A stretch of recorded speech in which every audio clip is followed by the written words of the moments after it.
Sith, Yeah? we've got to do it. Do what? We've got to rank every spell in Storybook Brawl. We've ranked everything else. It's all that's left. We've done all the heroes. We've done all the treasures. People need to know. They need to know which of the spells are best. Let's get on with it then. We should have agreed this before the show. How are we doing this? What does it mean to rank spells? Are we comparing them based on level or level agnostic? Yeah, so I think for the most part, most spells are most relevant during the tier that they become available, right? Certainly the level 2 spells, I think I'm going to give some of them, like, Bs, like, this is a really good spell, but I have no intention of ever casting it after tier 2. I think the best example of this is Shrink Ray. I really want Shrink Ray on turn 2, I kind of want it on turn 3, and then I never want it ever again. So it is going to be within tier, but I think there's still a lot to say in terms of how overall good the spell is, and with the context of Hat Ball. All of these are going to have like a Hat Ball addendum, or just a Crystal Ball addendum. Like, there's spells often vary very wildly in their strengths depending on whether or not you have a ton of spell payoffs. We're not going to, we can't possibly, there's not much point of saying, yes, Witch's Brew is an S when you've got Hat Ball, because every targetable spell is an S when you've got Hat Ball. It doesn't matter. I guess it's only ever an A because it's not one of the plus money ones or whatever. But most of the time we'll be talking, you don't have Hat Ball, you don't have mages. How good is it in a kind of generic sense? Usually within its tier. Though obviously, unlike units where you do just stop buying tier 2 units, the shop's big enough that you can still find the other units. There's still only one spell slot, and you will see a lot of the tier 2 spells throughout the whole game. If they're good enough that they're good consistently, that is going to be a big bump to them. Yes, I think, as we've said before with Hat Ball, what really matters is quantity of spells, not quality of spells. And here we're ranking the spells based on quality. Yeah, for sure. Once you've got Hat Ball going and some kind of payoff, an Aeon or a Familiar or something. Yeah. All of this is with the asterisk of you are not currently Hat Balling, though we'll probably mention Hat Ball a whole bunch this episode. Yeah. Assume you're playing like a normal game.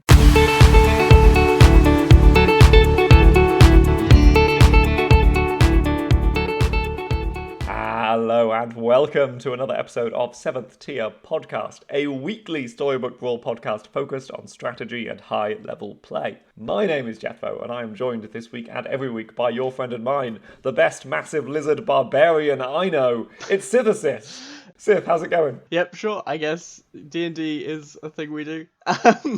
Yeah, it's good. It's not been a great week for me in games of Storybook Brawl. I'm actually enjoying this meta more than the previous one, but I have been having my arse handed to me. Some of that I have to look up arse in the freaking community guidelines of what counts as swearing on a podcast. Oh, I'm sorry.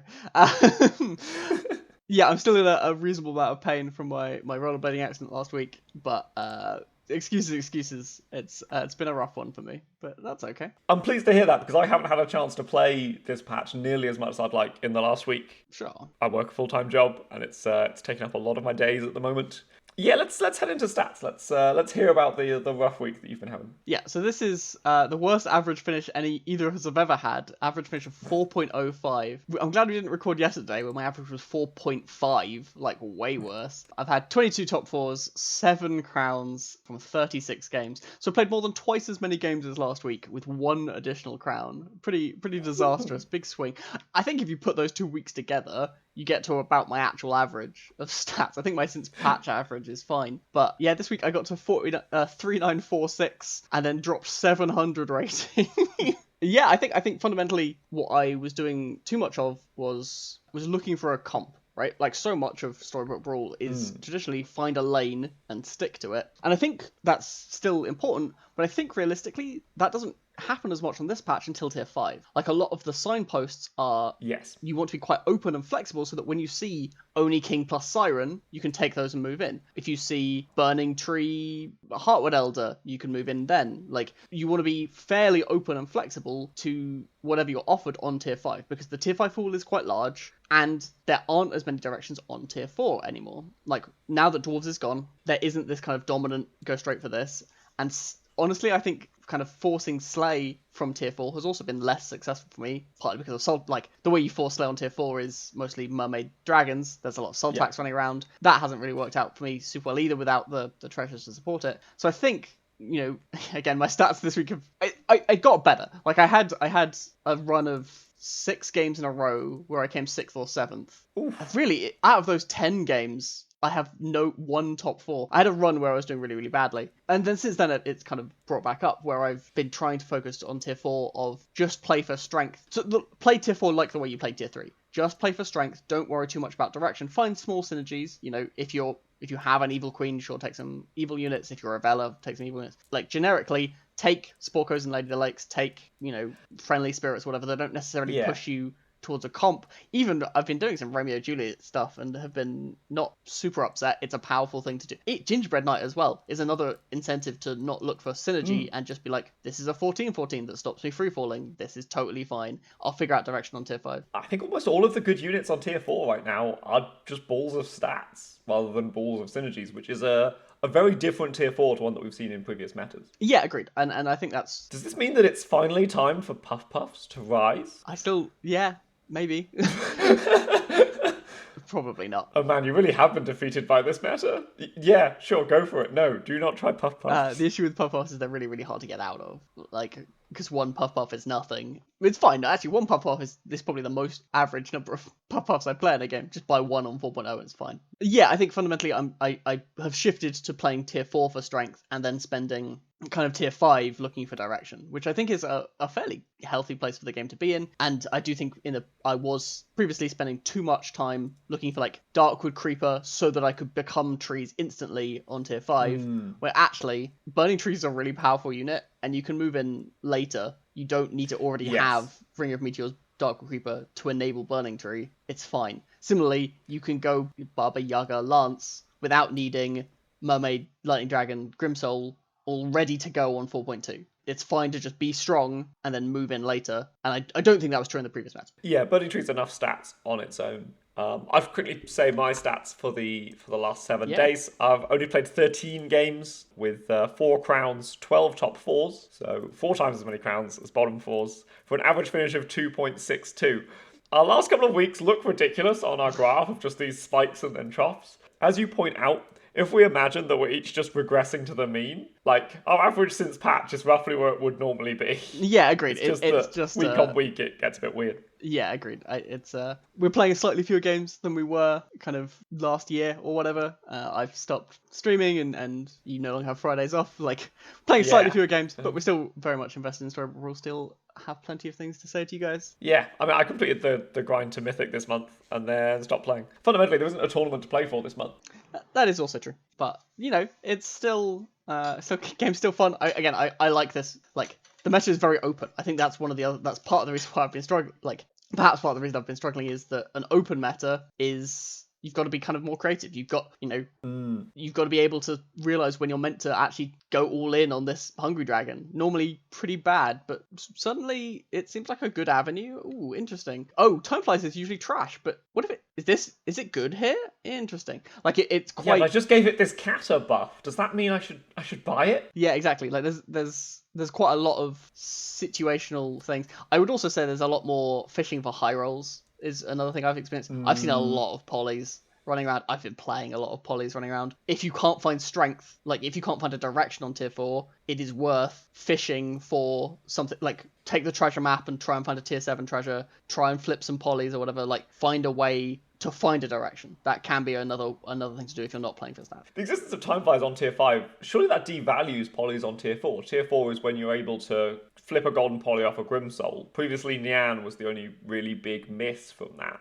But now you've got 2 really bad golden units. I mean, I would almost always if I had a golden poly, I would alwast hold it for 5.0. Certainly as Wonder Waddle or whatever. I want to get a 6 drop a lot more than Sometimes you're dying. I'm imagining a situation where we're playing from behind. Sure. If I'm playing from behind, I will give up on my polys, usually. Like, poly is a pretty speculative... Like, you usually lose the fight where you flip your poly, because you're playing down 2 real units. You're playing a random Grimsoul, and then... Well, the Grimsoul's going to turn the poly in the back into a real unit, and then... Or sometimes it's an Echo Wood, or an Ash, like an Ashwood or whatever, right? Like, there are plenty of tier 6s that are good, but not the turn it flips. But I'm not turning it into a tier 6, I'm turning it into a tier 5. Sure. And then they're almost all just some quite good stats on tier 5. Sure. And maybe you get some direction off an Aeon or a Burning Tree, or whatever it might be. The other thing I wanted to say about the meta this Yeah, week yeah. is that it's super aggressive. I found the games Yes. ending very quickly. Like only 4 people make it to 5.2 or whatever. Yeah, I think part of that is people playing just for strength on tier 4. Like, if people are passing high statted units to try and find synergy, then they're rolling more, they're not getting as strong. But if people are like, yeah, I just need some stats, I need some treasures, they're going to beat you up. And again, that is absolutely how, why I had 7 games in a row coming 6th or 7th. Like, I was just getting punched in the face over and over again. It's possible the meta is split into people who've adapted their tier 4s and people who haven't.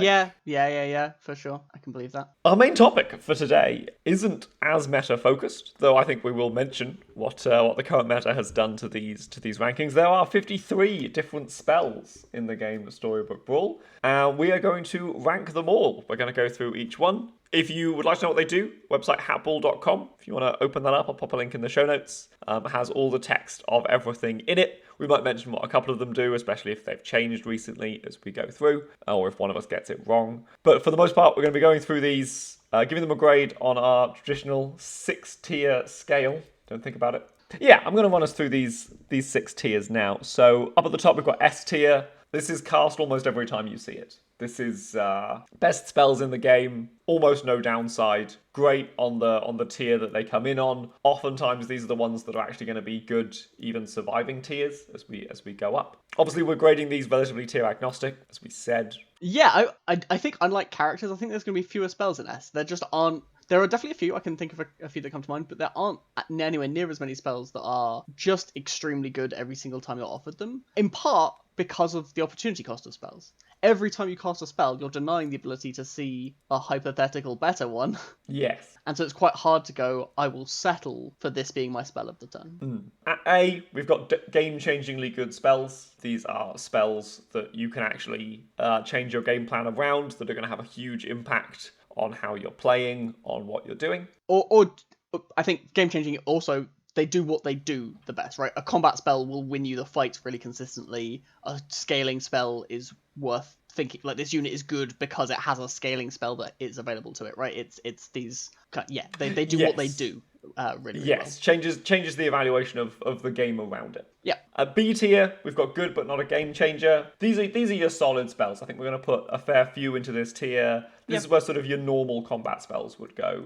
For sure. At C, we've got we'll settle for this as our spell for the turn, but we're not excited by it. Yeah, so often this will be, I have 1 gold left, a roll for a shop that the only thing I can do in that shop is lock is pretty bad. We've talked about that before. It's not a particularly good use of gold. So usually you're better off just casting pretty much anything with 1 gold left rather than rolling that last shop, unless you're looking for something quite specific. At D, we have potentially situationally good, but generally pretty bad. These are the spells that you almost need the synergies already to justify, but otherwise not worth going for. And in F tier, we've got garbage. These are the spells that we're not casting unless we're doing something weird like Hat Ball. Actually, I think all of the targetable spells are out of F tier.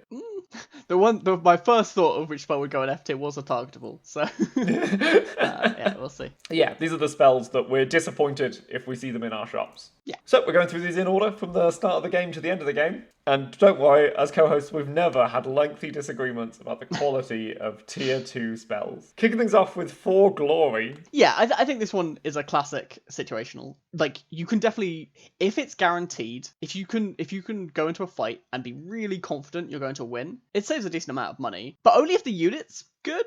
Like, if you're just going to sell it, you've banked a gold, that's nothing. And so in the early game, where every unit is just going to end up on your board, if you have like an egg or something, a hero power that's guaranteed you winning stats, you're quite happy with For Glory. If you're low-key and you're up units, For Glory is excellent. The fact you can cast it on the 0.2 turn, so like 2.2 gets you a tier 3 unit, 3.2 gets you a tier 4 unit, that's really, really nice. That's often a turn where rolling is a fairly difficult way to get stronger, and For Glory is a good way to bank strength for the future. That is a turn where normally you'd have exactly 4 gold, so you're just buying 2 units. But if you're something like Cursed King or Sharebear, where you've already had some gold to bring you ahead, you're pretty likely to win. Now being able to invest 1 gold in a 3-drop is really good. Yeah. The reason this ends up pretty deep, though, is A, you can't use a combat spell to help guarantee the For Glory, unless you count Humpty as your combat spell, as we sometimes talk about. And B, it's way less than 50% because of ties. The fact you have to win the fight not just tie it. It's really rough. Again, there are definitely times later on where spending 1 gold for like a tier 6 unit against like a ghost is something I do a reasonable amount, but it's still just a pretty underwhelming. You just can't be confident enough that you're winning those fights for a random shot in the dark. You know, it's not good enough often enough. When you miss, it's terrible. D sounds right. Next up, we have Forbidden Fruit. This feels like an A to me, just because of its quality on turn 1 and 2 of the game. Yeah, I mean, the second turn of the game is the only time I cast Forbidden Fruit. Yes, but turn 1 we're going to lock it, so we get 2 shots to find that Forbidden Fruit. I think that makes it a B for me rather than an A. Like, the 2 damage cost is like, the issue is that it's as good as Shrink Spell, roughly. I guess it is a little better than Shrink Spell on that turn, for sure. It is more than 2 life better than Shrink Spell on the turn. Maybe it does deserve that. There are a few other turns I do buy it as well. 3.0 is a classic where 6 gold is so much more than 5 gold. I think A is fine. I'm going to mention a couple of irrelevant things. It does 2 damage to you, which, as Morgan Le Fay, can push you below a number. And can pump up your Gingerbread Knight. Yes, Gingerbread Knight is... I was going to mention this when we got to Health Potion. Think about the number 20. It's worth thinking about. I have definitely... Even if you don't have a Gingerbread Knight, getting a Gingerbread Knight off like a Wombats or a Siren comes up more than you might think. Like, if I'm at 20, I will pass my Health Potions much more aggressively than if I was at 19. Like, I think that is actually a point of difference that is worth considering. And because, you know, maybe you hero switch into Morgan Le Fay later. Being at exactly 20 is quite a good number to be at. Forbidden Fruit could potentially do something there. But basically after 3.0, you're buying, like, this is like -2 health potions, right? It's 1 gold for 2 damage. That ratio is pretty bad. Yeah. And so yeah, when you have 33% more gold on turn 2, it's really good. When you've already got 10 gold, you have 10% more gold for 2 damage? No thank you. Unless it completely changed, you know, unless it lets me buy a unit that I was going to be unable to buy otherwise, I'm off Forbidden Fruit. So A for how good it is on turn 2, but it's pretty trash after that. Yeah, it falls off an absolute cliff. I think A is right because it really is the best thing I can cast on that turn. But next up we have Free Roll. This feels like another D for me. You need to be already spending all of your cash. Oh, no, I think this is a fine C. It's +1 gold. Like, I'll settle this for our spell. It's almost exactly how I feel about Free Roll. Yeah, it is... Like, if you're not planning to cast another spell, it is +1 gold. That's totally fine. I'll happily take more looks. There are certain heroes, I mean, Mad Catter in particular, who would lock Free Roll, or we would just cast it, I guess, but loves Free Roll. If better spells didn't exist, like, the issue with Free Roll is that you're denying the ability to find more spells, but I would cast Free Roll, like, if I'm Cursed King or something where I just need to cast a spell every turn, I'm casting 100% of my free rolls because it's a way to get money, and I don't free roll is totally fine. I think C will settle for this is almost exactly how I like free roll. Never excited. It's never though even that's not true. Like during tier 2, if I've got Cinderella, give me all the free rolls in the world. And even honestly, during tier 2, buy a chicken free roll is one of the best ways to get the most options from your shops. I think a D would be disingenuous. I think C is a better description of free roll. I think you're right. I think I do cast it as if it's a C. Next up we have Genie's Wish. How do we feel about casting random spells? It's somewhere between S and A. It's probably S. So for Genie's Wish, obviously, like a lot of things in this game, is a bit of a gamble. During tier 2, if it casts one of the econ spells, Eeny Meeny Shrinks. A shrink spell in particular for 1 gold is obscene. It can put you way ahead. But sometimes it casts, you know, a +1/+1 spell, and it was sometimes it casts Forbidden Fruit and you've done nothing but take 2 damage, and that's the worst case, obviously. Yeah, Genie's Wish varies between, it has a big swing, but the fact that you can get really high rolls means it has to be an S. And even after tier 2, like honestly 3.0 is one of my favorite times to cast Genie's Wish, because you can hit XP spells for 1 gold, or Gingerbread Party. Like any of these really, if you cast a 5 gold spell for 1 gold, oh my god, like when you cast that wish for 1 gold, and then you can probably win the fight because you only spent 1 gold on it, you win the whole lobby. Like I cast a lot of Genie's Wishes, both because it triggers, like it is 2 spell triggers. That's the other thing to mention. You know, we're not going to talk about Hatball, but we do talk about mages. Having a Wizard's Familiar during tier 2, very normal. Genie's Wish, giving it +2/+2, triggering Cinderella twice, great. And then when it casts those expensive spells and puts you miles ahead, I cast a lot of Genie's Wishes. I like it a lot. A lot of these spells are going to fall down the tiers as we level up. Genie's Wish actually scales with the game a little bit. Yeah, yeah. Like, you can still cast Genie's Wish on tier 6. Same as For Glory can be a bit disappointing on tier 6. I've Genie's Wished into a Knighthood before. Yeah, if you've never cast Knighthood off Genie's Wish, you haven't been trying hard. I think it was... There must have been a Lonlenko stream where he cast 2 Knighthoods off Genie's Wishes and was like, yeah, okay, this is what we're doing. I guess we win.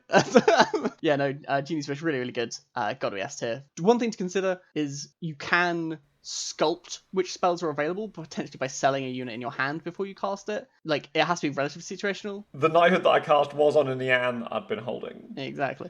But for example, if your only evil and your only monster in your hand is a Labyrinth Minotaur that you were planning to sell anyway, sell it first. Then it can't cast those garbage spells, and you're more likely to get the spells you want. Yeah, worth thinking about, but doesn't really affect the power level of the spell. Speaking of garbage spells, next up we've got Magic Research. This was the F I had in mind. You said no targetable spells will end up an F. Here's one.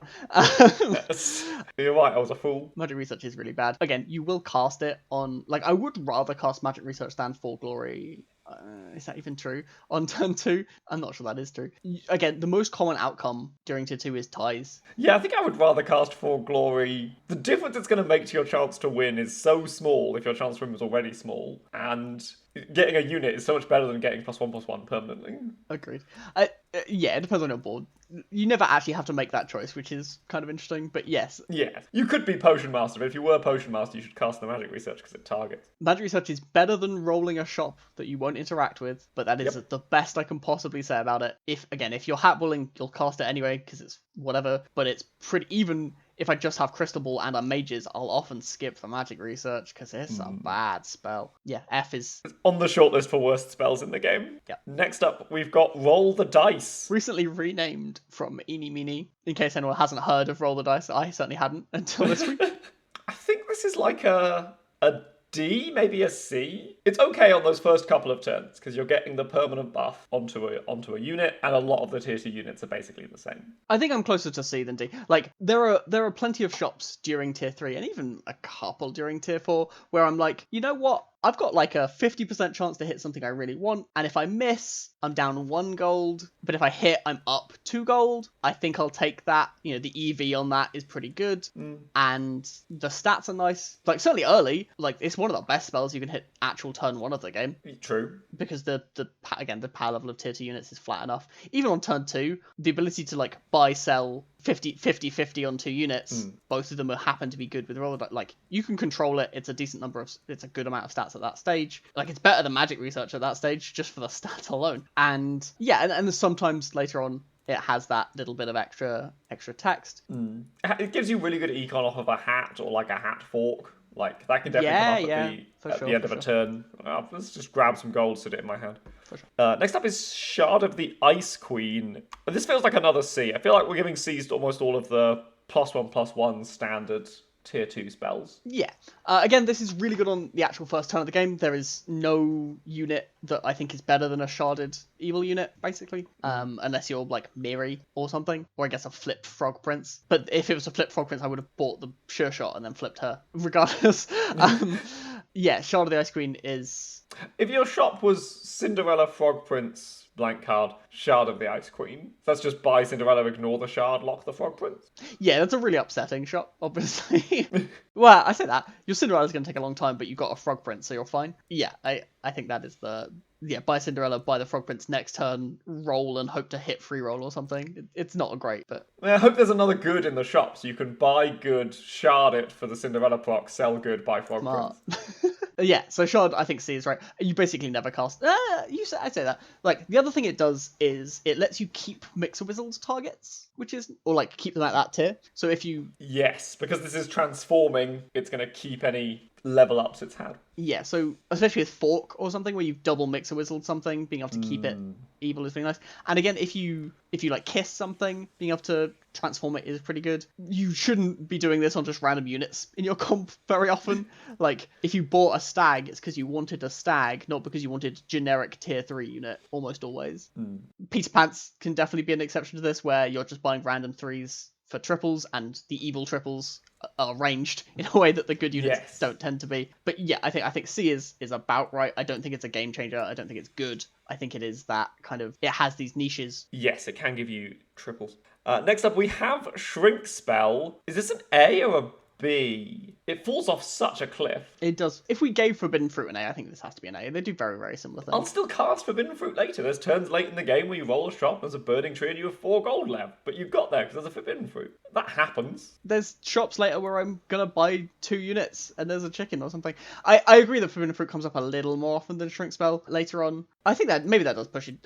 If Forbidden Fruit is right at the bottom of A, which I think it probably was, then yeah, we can call this B. Like, it is also slightly worse than Forbidden Fruit on that second turn. But so usually if it's on your shop turn 1, I like buy next turn, Shrink Spell, buy, lock into buy, and have 5 units for tier 3. It's a little more situational than that. Sometimes it can be correct to Shrink Spell turn 1 and lock to have 3 units on turn 2 if your shop was weak enough that you think you're going to lose with any one of those units.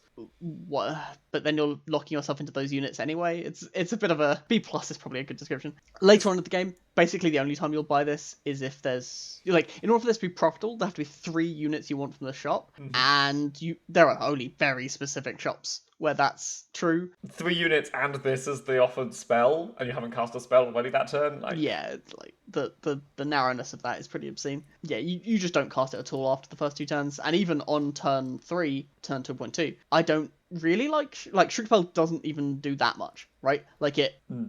Like, unlike Forbidden Fruit, which can potentially let you have a roll on that turn, which I won't do very often, but if I have, like, a Cinderella as Horde Dragon or something, like, if I really want to flip the Cinderella, I might use a Forbidden Fruit on turn 2.2 to see more shops. I'm not going to do that with Shrink Spell doesn't let me see more shops. That's not how Shrink Spell works. And locking, I've talked about this before, I hate locking tier 2 units going into tier 3, where I want maximum looks at tier 3, so I don't even gain any long-term benefit. Sometimes I do. Like, there are definitely, I can think of a game I had this week where I locked those units because I must have been, maybe I was Celestial Tiger or whatever, I just wanted maximum units in play. Or maybe I was Pup and I had already had some support, so I just wanted the maximum number of units in play. Regardless, sometimes you do lock, and then the Shrink Spell has saved you 4 gold, or saved you 2 gold. That's pretty good, but it costs you a lot of looks and stuff. I think B+ is right, but it's realistically tier 2 B+, F tier basically straight after. Instantly falls off that cliff.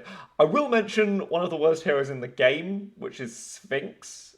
Shrink Spell obviously there's other high rolls you want to hit, but the econ you get off a Shrink Spell on 3.0 can be really good for Sphinx. That's true. I was going to ask about chickens very quickly. If there's a Shrink Spell on turn 2 in the shop and a chicken, do we sell that chicken right away and buy the other 2 units? Obviously, it's very situational. Or do we generally lock it? Usually I'll sell the chicken and buy 2, partly because I get more looks. Again, I really like seeing the maximum number of shops. I think that's how you enable yourself to high roll, is seeing as many shops as possible and having to, what do you even gain by locking rather than selling? Like, the chicken's not a good unit. Yeah, I would almost always buy the unit, sell the chicken, and have play 3 on that turn and then see a fresh shop, and that sounds much better to me. Next up, we're giving 2 Cs to the final 2 spells in tier 2. This is Witch's Brew and Sugar and Spice. Oh, can Both we just flat +1/+1 to a unit. But Sugar and Spice is better than Witch's Brew. Can we express that?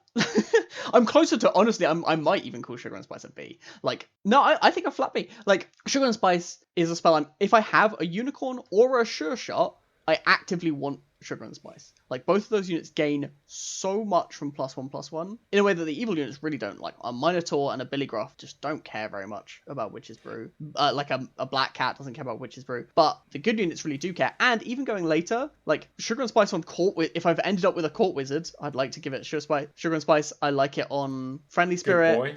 Good, the little small good boy, but I will cast it. I've cast Sugar and Spice on Good Boy a lot. Yeah, gotta get those stats on it somehow. I think a B is closer to where I'm at on Sugar and Spice. If I was to say I would rather cast I would rather give +1/+1 to a Shadow Assassin or a Spellweaver or a Vampire or a Vampire on tier 3 than tier 3 good units like Princess Peep or even Stag doesn't really want +1/+1. Obviously, we're casting these spells less on tier 3, but it does happen. They do come up. Yeah, I think that is where the distinction is, that I am just tier 3 is one of those is the period of the game where I'm quite, I just want to buy as many units as possible. I want to be spending my gold on units. I don't tend to have the money for non-econ spells during that time period. And B, I'm kind of more willing to roll as well, because I really want tier 3 pairs and stuff. Yeah, I certainly will cast Witch's Brew on my mummies and on my Spellweavers. Great shout. But a lot of those would much rather just roll for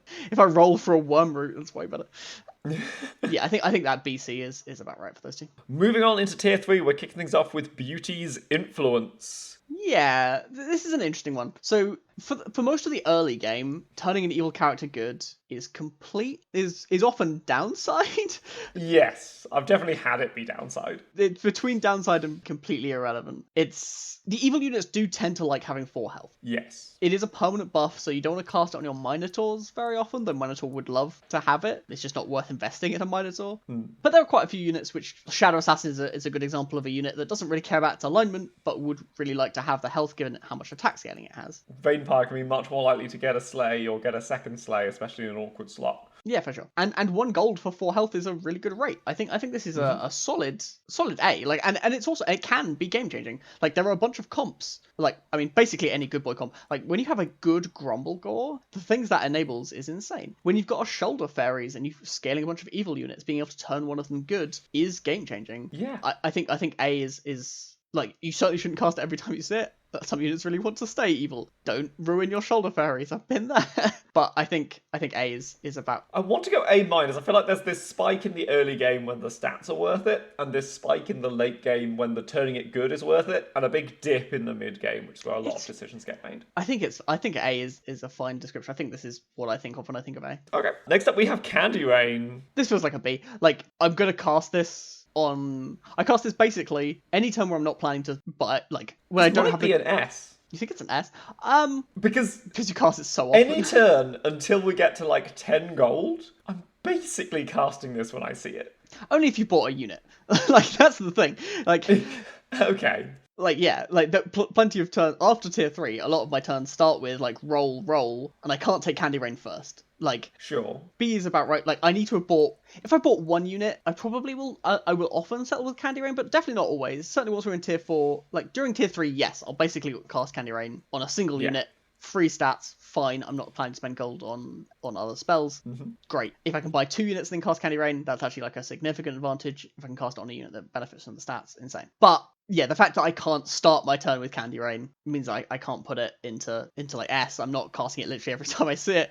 And for plenty of the game, there are like +1/+1 on a unit is for free is nice, but it's definitely like it's not that much during tier 3. I agree. It's really good for getting Cinderella procs in tier 3. Definitely. Oh man, then I'll cast at the start of the turn. Yeah, and it will buff Cinderella that it turns golden, right?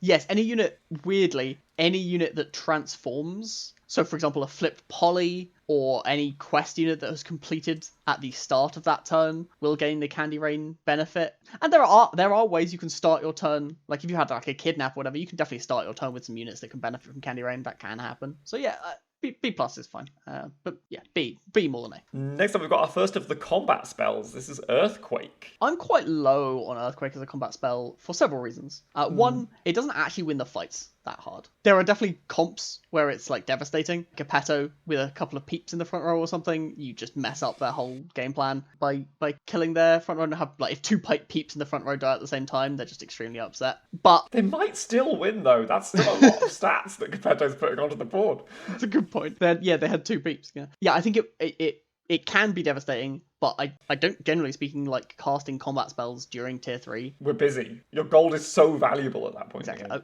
Like, if I spent 3.0 on something like roll, buy a 3-drop, and now Earthquake's my spell, sure, I'll cast it. I'm not happy that that's what happened, but I'll take it, which puts it into like D. The ability to sometimes be disastrous because Darkwood Creeper exists is really worth mentioning. Like, if they have a Darkwood Creeper and you give their whole board extra power, you can have lost yourself the fight. And any spell that does that really deserves a whole bunch of asterisks. Famously for me, I don't think anyone else remembers this, there was a tournament game where I cast Earthquake. Oh yeah, this is famous. This is in the history of synthesis. Where I cast an Earthquake as Miri in order to flip my Cinderella, which felt worth it because I'm Miri, I'll take anything. And what that Earthquake did was give my opponent's board +8/+8 because of their 2 golden angries, or at least 1 golden angry, maybe it's only 1 golden angry, but it was just, it absolutely lost me the fight, probably killed me, and probably cost me like $200 of equity. Yeah, the Earthquake has scarred me, but it is worth mentioning that like there are several units, including ones available right from that turn, that I think D. I think Earthquake is so bad that it makes Monster Book worse. Yeah, think yeah, that's fair. Yeah, I think Earthquake is pretty bad for what it does, and yeah, I think you so should. many of the tier 2 units are just big enough to survive this, especially if they have any supports or anything going on for them. I have definitely. The other time I'll cast Earthquake is as skip. If I'm playing a Yes. skip on what is 2.2 for everyone else, buy a 3-drop Earthquake can be devastating. And as someone playing against skip on that turn, you should respect that. If you don't have supports, you should just run your units in the back row. And I do that as out of habit quite a lot. In theory, this is some theory. You should also do this against Wonder Waddle on turn 2, in case they had a mouse pair and took a deck of many that casts an Earthquake. Just run your units in the back row. It's the same as running them in the front row. Positioning doesn't matter. Just run them in the back row. Now that is some 7th tier advice. People run their units in the front row. There's no reason to. If you don't have supports, run them in the back row. It's just better. Next up, we have our other combat spell for this tier. It's Falling Stars. This has all the same problems as Earthquake, of sometimes it just gives a bunch of stuff to my opponent, but sometimes you can have that stuff. I will basically, casting Falling Stars in the dark is pretty terrible. Like, if I have a Cinderella and I want the free spell, sometimes I'll do it, But sometimes you'll do it and then end up feeling really bad about it. Absolutely. Like, I think unless I got a Darkwood Creeper or a Greedy or an Angry, it is kind of game-changingly good. Like, it's a big part of why Darkwood Creeper is a viable unit, is the existence of Falling Stars. Like, I definitely think about Falling Stars and build strategies based on its existence. But if you're not doing those things, it's pretty garbage. But it is free. So I think, yeah, I'm closer to A. Like, I think about it and build strategies around it. Don't just cast it at random. But I think a lot of these, like, fundamentally, don't cast spells at random. It's a fairly good, it's a good way of putting this. But I think it does get an A for when you'll know when you want it, and you really want it then. I should point out that because sometimes you really want it, it makes the monster books that much better again. Like, monster books can cast these combat spells. Yeah. And there's times as something like Trophy Hunter where you're like, yeah, let's put a Darkwood Creeper in here. These monster books are going to be casting a lot of Falling Stars right now. Yeah, and like another good example of why Falling Stars has to be up there is sometimes even on like tier 5, and I see Falling Stars in my first shop, I'm like, hell yeah, give me that. Which is a good indication that it's a really good spell. Yes. Usually, the spells will settle with 4 go down and down and down across this turn as you have fewer rolls. But if I'm willing to start my turn casting spell, that's a good indication it's a good spell. I can lock a Falling Stars. Yeah. Next up, we have Flourish. How do we feel about giving Treants 7 extra toughness? 7 health is a lot, and a lot of the trees really do benefit from health in a way that isn't. That's not true. The trees that have health. The trees want power. That's not always true either. Nutcracker is a really good example of a tree that really wants health. Yep. Darkwood Creeper is a good example of a unit that really wants health. Ashwood Elm. And Ashwood Elm is definitely another example of... And sometimes Echowood, so that it doesn't die to fireballs and stuff before the fight starts. I think there are several trees... Like, don't cast this on your Soltech Ancients. That's putting a hat on a hat, as we often say. Like, Soltech Ancient needs power much more than it needs toughness. Although, if you've got it to 10 attack with something like a Darkwood Creeper, round stats really like health. If it's already your hard carry unit, giving your carry plus 7 health is going to make it absolutely trade for 1 extra unit on the opponent's board a lot of the time. Yeah, exactly. I think Flourish is a big part of why Trees is powerful. It was buffed from 6 to 7 somewhat recently. Yeah, I think B is about right. It's not the reason I'm going Trees. It's kind of a 2-card combo with Nutcracker, but Nutcracker's bad enough that that's not worth, like, bumping up to A. I think B feels about right. Oh, next up we've got one of the most interesting spells in the game. This is Gingerbread Party. Man, it just doesn't fit in any of these tiers. So Gingerbread Party is a wild one. We had this discussion a few months ago where we were like, I think early Gingerbread Party is really strong when we get it without casting it. Yes. The issue is that for Gingerbread Party to be good, we have to cast it early, so the stats are relevant, and that we're going to get to make a lot of use out of it. But early is not when I have 3 gold spells. It's just not how that works. If I'm Sphinx, if I'm Loki, if I'm getting it off Genie's Wish, excellent. Not quite S tier, but like it's a treasure. It's A. It can be game changing. Puzzles onto your whole shop. Fairy Tale. It's really good. Yeah, for sure. The issue is finding a turn where you can reliably cast Gingerbread Party is really tricky. There are definitely heroes you can do it on. Fallen Angel is a good example of a hero that's just like obscenely strong during tier 3. Geppetto sometimes can be obscenely strong during tier 3. If you've got one of these heroes, you can take Gingerbread Party and it really will pay you off during the tier 4, early tier 5 stages where +1/+1 is a lot of extra stats and you will be replacing your board. Most of the time the tempo loss is savage, you definitely can't afford to skip it, and you won't make up, like, a 3-drop unit is at least like a 3/3, and probably on average like a 4/4, so you need to buy 4 units for this to be plus stats. That's not going to happen until like 3 turns later. That's shooting yourself in the foot, and it's going to take a long time before you're more powerful than you would have been without casting it. Yes. So yeah, I think that ends up in like D of situational, but pretty bad. Like the situation is you're way ahead, and that happens sometimes. Spells that are good when you're way ahead aren't... Yeah, and it's way worse than XP or something. You don't need the equity as much if you're playing a hero that was going to win a bunch anyway. Well, this is the other thing. If I'm way ahead, what I want to do is cast XP spells and not Gingerbread Party. So the opportunity cost of my spells is also way higher when I'm way ahead. I want to mention 3.2, the first turn when your board is full. I think any hero that's ahead by that point, and a lot of the heroes that I want to play are, like... Yeah. If you've got some econ from Bear or a Cursed King, or if you've got some treasures from being Waddle, as long as your board is full, if I see a Gingerbread Party on that turn, I will almost always cast it. Wonder Waddle is an example of a hero where I really wouldn't take Gingerbread Party. I want to roll for my 3-drop pairs, which are insane, while they're as big a percentage of the pool as they can be. So I probably wouldn't buy it on Wonder Waddle. I'm imagining a Wonder Waddle where I'm already ahead. You've already gone off, sure. It can happen, but... Oh, it's also actually another one that mentioned, if your hat, even without ball, it goes way up in value. A 1 gold Gingerbread Party is actually insane. Yeah. True, that does happen. We've got to mention diminishing returns as well. Second Gingerbread Party isn't as good as the first. I do sometimes cast it, but it definitely isn't. And Peter Pan's, it's complete garbage. Yep. Next up, we have Healing Potion. Obviously, if this costs 0, you're going to cast it every time. That's going to be true of basically all the cantrips. And there's several ways to make it all 0. You know, Aeon, Horn, Hat. Sphinx, sure. And I'll cast it fairly often, generically. 1 gold for 1 health is often a rate I'm really happy to pay, even when I've got quite a lot of health. When this gets you an extra turn of the game, it's completely bonkers. And then I can point to dozens of times where I've gone to 1 health, and I was like, oh yeah, I bought a healing potion X turns ago. It's great with Fork. It's a really good spell. I definitely don't cast it all the time. I especially don't cast it very often during tier 3, because... as we've said, your gold's really tight during that time period. I tend to cast it more tier 6, tier 5, where, especially more so in the past, where tier 5 was a tier which didn't have a lot of direction. Like, tier 5 used to be this kind of gulf between tier 4, where there was a bunch of power, and tier 6, where there was a bunch of power. Tier 5, you wanted to skip. That's really not true anymore. That used to be a time where I bought a lot of health potions. Yeah, I think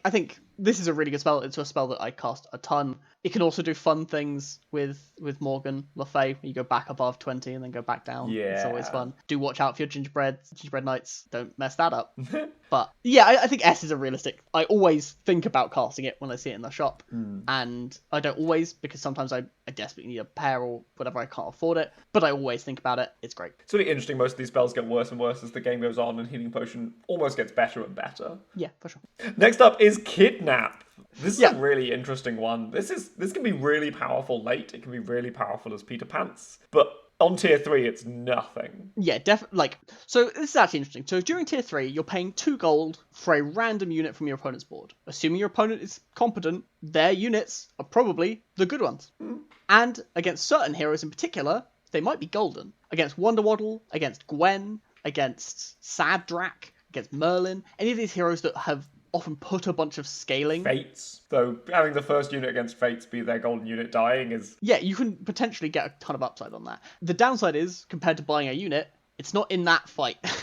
You're probably losing that fight, which is pretty bad tempo. Overall, I would say the other thing Kidnap can do is if you have it forked, it can potentially give you an instant pair, which is super nice. If you've already got Gloves of Thieving, it's an instant pair. If you've got Fork and Gloves of Thieving, that's a triple. And then you get a golden unit and you cry.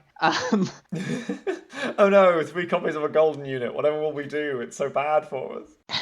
Yeah, Kidnap, generally speaking, I don't cast it that often during tier 3, but against certain opponents I really do cast it, and I think it can potentially give you outs to beat an opponent that you could never beat otherwise. Like, if someone has high rolled into an early triple, and you also get that early triple, you can put yourself way ahead. I think this ends up in like B. Like, it's not that good during tier 3, but I cast it a lot, and like I cast it a reasonable amount. You have to know the points when you cast it, but it's so good when it hits. I think that's fair and reasonable. I want to mention comboing it with Lightning Dragon, which I really like doing, partly because it's quite good at stealing opponents' Lightning Dragons, and partly because stealing a support can be a lot better than stealing random front row units. You're much more likely to steal the Why pieces do that you you want. say that? That's actually a fairly interesting comment. Why do you think stealing the support is better than stealing a front row unit? So I'm imagining that I'm doing like Lightning Dragon Mermaid things. Sure. Right, which is a sleigh comp where I really want those 4 and 5 drop treasures. So, but I don't particularly want to spend a bunch of gold on more mermaids, more dragons, more sporkos, and more ladies of the lake. Sure. So you're just trying to hit. So I'm trying to steal those things from an opponent. I just don't run Sporkos on Ladies of the Lake very often in my dragon comps. Yeah, I don't know. I'm not convinced. I've run a Lady of the Lake a lot. Like, you can buy a dragon and have it supported by a Lady of the Lake. That sounds quite good. Like, my counter argument would be usually people put their biggest and best unit in slot 1. And if I don't have a Lightning Dragon, sometimes they will attack with their unit. It will die if I'm also quite strong. Often, like, it's your high attack. Like, it's your big sleigh unit or whatever, right? It's like my maybe not my chupa, but like my big unit often goes in slot 1. And if that attacks and dies, I get the big unit that they put in slot 1. I just don't have confidence that I'm going to be able to kill my opponent's carry unit as the first thing that dies in a fight from the front rows smashing into each other. Obviously, it can happen, but as much of the time, I just attack. I'm picturing a Grim Soul, but some piece of random trash that they've got on their front line. I just think supports are random trash just as often. Like, yeah, I agree that stealing opponent's Lightning Dragons with Kidnap is good, but I'm not actually convinced that with Lightning Dragon it's any better than without. I'm imagining in Slay, a lot of the units I'm looking for are supports. The only supports I really want are like, again, in the mirror, it's great. That's always true of Kidnap, right? If I'm placing another slave comp where they also have mermaids and barbers, fantastic. It's true. Maybe I'm imagining a patch ago when there's too many slave mirrors running around. Yeah. Next up, we've got Luna's Grace. Yeah, I think this is garbage. There are a few times where I can, like, the only times I will cast this are when I desperately need something like a Slay or a Survives trigger. Like, I have a Nutcracker, or I have a Brave Princess is probably one of the best examples of when I'll cast it, of just like, please slay now so I can cut you, please. And like most targetable spells, I'll flip my Sleeping Princess with it, I guess. But then I've spent 1 gold on nothing, I'd much rather cast a permanent buff on it, but I'll settle for Luna's Grace. Yeah, it doesn't win you the fight in a way that you'd hope a combat spell does. It provides no long-term bonus. Yeah, F. It's pretty bad. There are times, but not very often. Next up, we've got Mix-a-Whizzle, one of the most interesting spells in the game. Yeah, love me a Mix-a-Whizzle. Mix-a-Whizzle's so good. Is this S? It's probably... I don't think it's S. I think it's closer to A. The thing with Mix-a-Whizzle... Like, 2 things with Mix-a-Whizzle. 1, if you can Mix-a-Whizzle and then kiss something, that is game-endingly good. Like, getting something up... You're getting up 2 levels, and because you've transformed it again, it's permanent. Yeah, to the extent that certainly at the beginning of a turn, I'm very willing to speculatively Mix-a-Whizzle, and that's great. It also flips Sleeping Princess, while also being an incredible combat spell. Turning my 0-8 into a random 4-drop is really, really good. Like, that's an excellent combat spell. When it comes back, it'll be an 8-8, which is fine. Yeah, and... sometimes it does have some misses. Time Flies in particular has come up several times.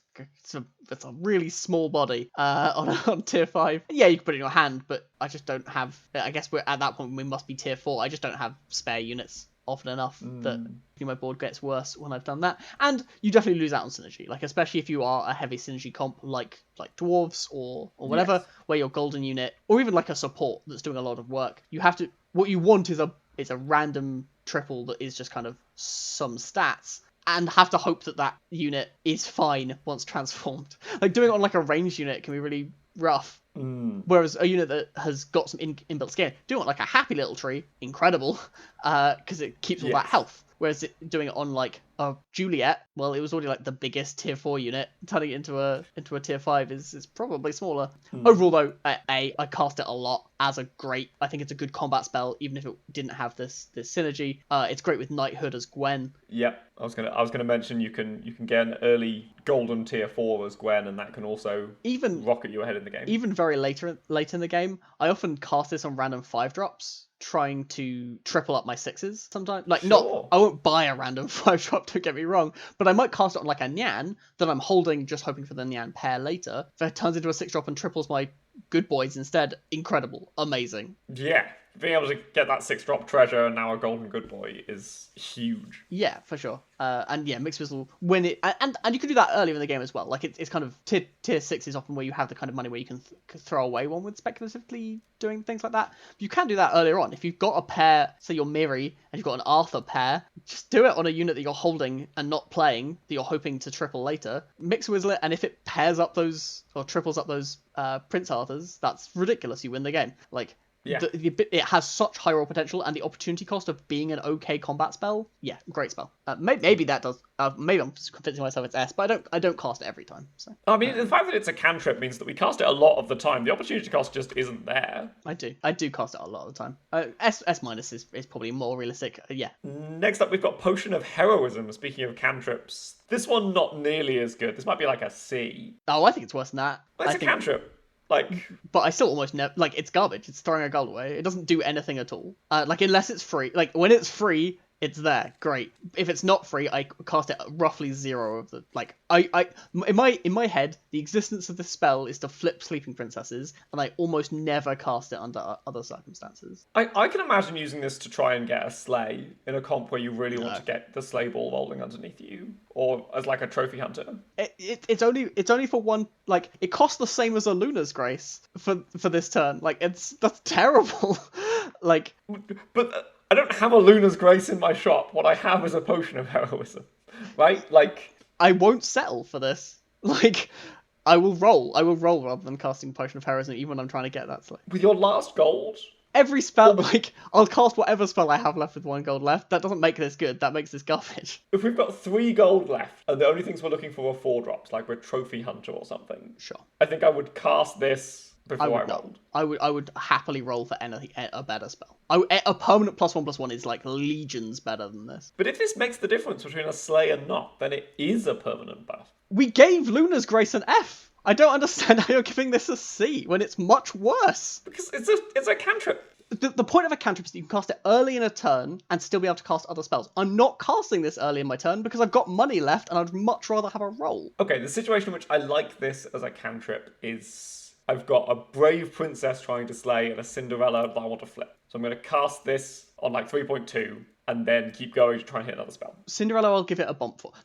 I think Cinderella and like I guess Wizards familiar, like the mages stuff. Or I've got Aeon and no Crystal Ball. Aeon's got that slay trigger. I think that bumps it to D from F. I don't think that puts it anywhere near C.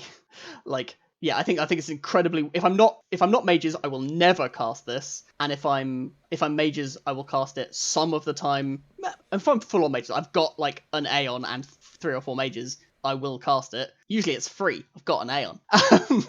But yeah, I think the spell is extremely bad if I don't care about spell count. Do you never have turns where getting more powerful is really hard? Like, it's like 5.2 or something? Yes, and every other spell is better than this. Yeah, but you still have the opportunities to get every other spell. You've got so much gold. Then I'll roll past it. I just don't think...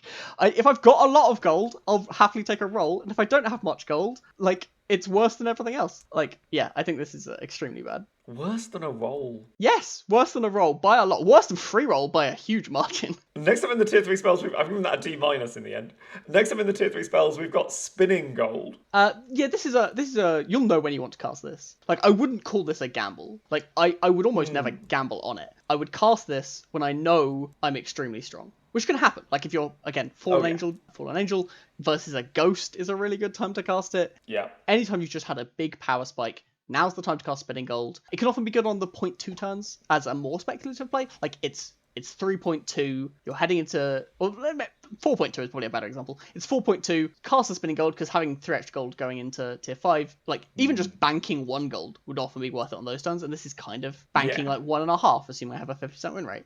You'll know when this is good. It's never that exciting. You're only up 2 gold, and you're up 2 gold in the future. 2 gold in the future is sometimes better than 1 gold now, but I think this is probably C, because it is straight uncastable. Because you're not always ahead? Yeah, we have to take into account. You'll know when this is good. And fundamentally, when I'm ahead, the other thing is that I'll never settle for this early in the turn. If I'm ahead, I will roll for XP, because XP is still way better than gold if I'm ahead. I want to say that I know we haven't gotten to any of the XP spells yet. I want to say that XP is worse on this patch than previous patches because not tier sure. 5 is so much better than it used to be. That means I want to get to tier 5 as soon as I can. I guess it means I'm casting XP less during tier 5. Yeah, if it's 4.2, I might rather spinning gold than Turkish Delight. Maybe. Like, I do think, yes, tier 5 is definitely better than it used to be. I think that means XP during early tier 4 is better, and because you can stabilize faster at tier 5. You don't need to, like, get to tier 6 and then figure out stabilization. Yes, that's true. I'm happy. I think C is about right for spinning gold. When it's plus 2 gold next turn, incredibly good. But that situation is significantly less than 50% of the time. Because even when you are going to win that fight, knowing you're going to win that fight is far from a sure thing. And yeah, I think that puts it in C. Next up, we've got Next up, we've got True Love's Kiss, which I'm giving an A. Yeah, I think that's fine. Yeah, Kiss is the permanent version of Mixwittle. It's really good. Yeah. Again, it's transforming. It's going to be keeping those stat buffs. It's going to stay golden if it was golden already. Absolutely. There'll be times when you get the synergy unit on the wrong end, when you kiss into a Lordy, it's the classic example. But there'll also be times when you kiss into a Lordy and congratulations on your new Dwarves comp. Yeah, and you move all in. Yeah, I think True Love's kissing a random golden unit. Generally speaking, I kiss golden units. There are times where, like, if I've already flipped a poly and I'm currently tier 4 and I've got a tier 5 unit, yeah, I'll kiss that into a 6. Any random 6 during tier 4 is really good. Or if I've had like a Masquerade Ball, I've got a unit that's ahead, kissing that is super sweet. But generally speaking, I only want to kiss golden units because you're effectively getting way more benefit. But I do that a lot. Kissing's really good. Sometimes it won't be synergistic. Again, the existence of time flies is upsetting for kissing into 5s in particular. Stupid time flies. Yeah, time flies have really undermined this tier list. Some players shy away from randomness. You need to take chances at randomness like this in order to be able to high roll, because that's how you actually win games. Like, when this gives you, like, Golden Lancelot on 4.1, cool, I now have a direction and now I'm going to win the whole game because of this decision. I spent 3 gold to win. Yeah, do that. And when you low roll and you get that time flies, or you get like a golden Nyan and you're like golden Nyan is fine. It's a 2020. Yeah. Golden time flies is problematic, but just kiss it again later. Agreed. The low rolls aren't that bad most of the time. Like, you shouldn't be kissing the best unit on your board or a unit that you needed for synergy on your board.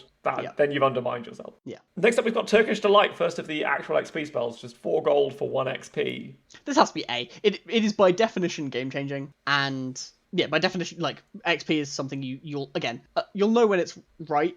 But it can definitely be worth losing the next fight to get ahead in XP. Especially during tier 4, now that tier 5 is where most of the direction comes in. Very happy to get ahead in XP and be really powerful. Like, and there are certain heroes that lean into this more. Obviously, Grandmother, Apocalypse, but even Morgan Le Fay is often meant to leverage her higher starting health pool to get ahead in XP. Because if you're ahead in XP as Morgan, you get that higher level treasure when you take the damage. And it's one of the big reasons to, if you're winning your fights and you can afford to take XP and not immediately take 12, it's amazing. It's so insane to be ahead 1 or even multiple XP. Like, if you can hat fork this. Oh man. It gets ridiculous. Speaking of multiple XP, next up we've got Wish Upon a Star. I think this is also A. I can't push it into S, certainly. I do think it's a little bit better than Turkish Delight. I'm happy to pay 1 gold for the chance at getting an extra XP, because even if that chance is just like 10 or 20%, because you're not likely to win when you're 5 gold behind. Yeah, because when you get it, holy god. Yeah, you just win the whole game when you're 2 ahead XP ahead. Yeah, I would rather cast Wish Upon a Star than Turkish Delight most of the time, but except that certainly as Apocalypse, I cast Wish Upon a Star with no intention of winning. Yeah, just 5 gold for 1 XP is a fine rate for heroes who really want it. And again, it's a massive reward for being the strongest person in the lobby. Next up, we've got Wormroot. I'm thinking B+ for this, or do you reckon it gets up into A? I'm closer to A. You need to have the right targets. Don't cast this on your Minotaurs. But most of the monsters I do want to cast this on. Shadow Assassin, Mummy, Friendly Spirit, even like Baba Yaga. Really, really like +3/+3 for 2 gold is just such a good rate that I'm really interested. And the fact that a bunch of the monsters happen to get to double down on it. Like, Mummy and Friendly Spirit are the obvious examples, but Ogre Princess is another unit that, like, isn't that good, but as soon as you give it a Wormroot, is insanely good. Actual 3.0 is a really good term for that, because you have exactly 5 gold. Yes. It's like spending 2 gold on a 3/3. A 3/3 is bigger than almost all the tier 2 units. Exactly, and yeah, I think Wormroot is a big part of enabling monsters. Even, like, heading in slightly later into the game, things like Chupacabra, it's much more likely it really wants health. It's a way of giving it +3 health, and it does help it slay more consistently. Not all of the targets work. Monster Book doesn't really care about +3/+3. Grimsoul doesn't really care about +3/+3 unless you're Trophy Hunter. Like, yeah. As Trophy Hunter, Wormroot is a huge part of your game plan. Yeah, Wormroot is a big part of the monster tribe. I think it's a really good spell. I'm closer. I think it might be an A for me. Like, again, it has limited targets. It is situational, but if I can cast it, I probably do. I feel like I'm sticking with B+. It's not game changing. It's not. Sure. Are we taking monsters more frequently because we might be able to Wormroot them next turn? I guess we are. Yes, like certainly if there's Wormroot in there, even if I wouldn't normally take a Mummy, I will take Mummy plus Wormroot from a shop. I'll certainly take Friendly Spirit is a good example of a unit that I don't take that often, but Friendly Spirit plus Wormroot is a combo I'm actively looking for. Yeah, I've gone to A- in the end on Wormroot. Heading into tier 4 now. Kicking off tier 4, we've got Blessing of Athena. This is the front-loaded gingerbread house. Give all the units you've already got +1/+1. This is deceptive. I think a lot of people think of this like it's a power orb, and it's much worse than a power orb because it only affects the units that are currently on your board, and if you're planning to replace them, they won't stick around that much. A power orb can last the whole game or until very late in the game. This will last 4 turns? Yeah. There are certainly boards where it's better than others. Royals is a good, or Miri in particular, is a good example of a comp that actually, those units are staying around just forever. And can get a lot of benefit from Blessing. Dwarves is another one. Doubly would really like, and Tweedledee would really like having +1/+1, and they're not going anywhere. But for the most part, a lot of your units are cycling in and out, and in terms of the raw stats it gives you, 3 gold for +7/+7, and more than that, it does affect the units in your hand as well, which can be nice for pairs and stuff. Sure. But realistically, it's 3 gold for +7/+7, which is a good rate. Like we've said, yes. In terms of permanent stats, I'm pretty happy with that on rate. The issue is that a lot of those stats aren't really permanent because they're not staying. Yeah, I don't cast Blessing of Athena that often. By tier 4, like the beginning of tier 4, I really want my tier 4 units, and by 4.2, it's already not that many stats. The line, I cast it sometimes. It's great on Monster Book, obviously. Yeah. But I just don't. It's middling. I think C. I think it's a C. I think it's. Yeah. It's particularly good, as with many of the expensive spells, with a Merlin's hat or something. Getting a discount on it is really worth it. And if you've got a bunch of ways to double down those stats, the Friendly Spirits, the doublies. Yeah. Next up, we've got Burning Palm. This feels like the flat C of the tier 4 treasures, right? Burning Palm and Stone Skin. Oh, I think it's closer to B. Like, good. Like, I think Burning Palm is good, rather than we'll settle for it. Like, there are a bunch of units that really benefit from the attack. Like, Good Boy is probably a bit little late for it to be relevant, but plenty of the tier 4 units. Sure, any ranged unit, Friendly Spirit, Mummies, Court Wizard, even doublies, like plenty of units. Things that we want to slay with. Yeah, the fact that it helps us slay is great. Like, I might give the health version of this a C, but I do think there are enough units that really benefit. Maybe that's not even true. Your carries really want health, but like a lot of units really want the attack, and being able Court Wizard, a great example of a unit that like Court Wizard plus Burning Palm is basically a combo. Like that's close to Friendly Spirit Wormroot. I'll buy a Court Wizard because there's a Burning Palm in their shop. Yes. Yeah, a bunch of unit. Generally speaking, you can do more by giving a unit attack. The new Burning Tree it's happy for you to cast 2 gold +4/+4 permanently. Like that's better than a Wormroot. Yeah, they're just a bunch of units that benefit from attack more than they benefit. Like attack enables things better than toughness enables things. Toughness is better on a round statted unit, but attack can turn a unit that wasn't very good into a real thing. And so yeah, I think B is closer to where I'm at. Again, I don't build my strategy around Burning Palm, but I do cast it a fair bit. It's a good amount of stats. I like that. I'm convinced. Next up, we've got Cat's Call. I think this is definitionally a D. Like it's situational. I will say, if you just cast this on a generic board that isn't synergistic with the cats, it's actively bad. Like if your back row is just some ranged units, having a bunch of cats that waste your attacks and don't do anything. There's times that happens as Loki, and it's ugly. Yeah, like Cat's Call can be actively bad. Obviously, the flip side, your Geppetto or your Ivella and the cats are completely bonkers. They are the best combat spell possible, and you win the whole fight because of how strong Cat's Call is. Those comps often can struggle with space in the front row. They're often only getting 3 cats because they've got so many summons that some of the cats are taken up, especially if you have a slot 4 Peep. Cat's Call does not do what you want it to do very often, but you can control that. Big pigs can also cause that problem. Honestly, these comps even want Cat's Call once they're tier 6. Can you imagine how good animals would be if you were allowed to run up to 7 units to begin with, but you had infinite space in the fight? Yeah. Be crazy. Overall, D for Cat's Call is appropriate. The comps it's really good in are really good, but even then, all it is a 2 gold I win the fight button, and that's really strong. That's what combat spells are for, but it doesn't do that throughout the whole game. It's very comp specific. D is appropriate. Next up, all the interesting stuff is at tier 4. We've got Feed the Kraken. Yeah, so this is only about as good as free roll. This is the thing. It seems way better, but it's just +1 gold. Does seem way better. The main difference is with Crystal Ball, where even without Hat Ball, this is one of the big reasons to take speculative Crystal Ball is that now every Feed the Kraken is just +1 gold, which is really nice. Then otherwise though, it is just +1 gold. You have to sell the unit right there, use up your spell slot. It's not very good. I think its animations are really long. It's really awkward. It's true. I guess then it's just a C, same as free roll. Maybe a C+? Yeah, like, it is... Free the Kraken is a big part of the... Fork is the reason it's better, right? Like, when you fork it, it is actually really sweet. It is better...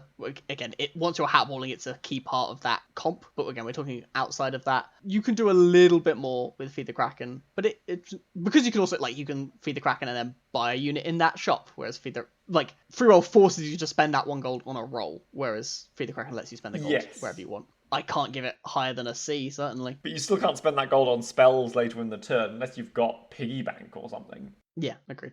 It's not as malleable as gold often is. Next up, we've got Fireball. Now, this is a combat spell. Is it? It's like a B- or something. Like, Fireball can win you a fight. Can do. I'm closer to C. It's 1 gold. 1 gold is what I want for something that is going to trade 1-for-1 with one of my opponent's units. Yeah, that's fair. Like, it has its point in the game where it's really strong, right? Like, when people's backline is unbuffed Lady Lakes and Sporkos, it's really good. The fact that Mermaid no longer dies to it is pretty awkward. It often isn't good against trees, doesn't kill Heartwood Elders, Soltak exists. True. Yeah, I would say it doesn't kill Baba Yagas. Like, it's pretty okay. It doesn't consistently win me the fight in a way that... We're about to talk about Lightning Bolt. I think even for the cost, I would much rather have a Lightning Bolt than a Fireball in basically all my fights. Even though Fireball can definitely get there way harder, can kill 3 units and be devastating. I think Lightning Bolt consistently kills a back row unit in a way that Fireball misses a reasonable amount for me.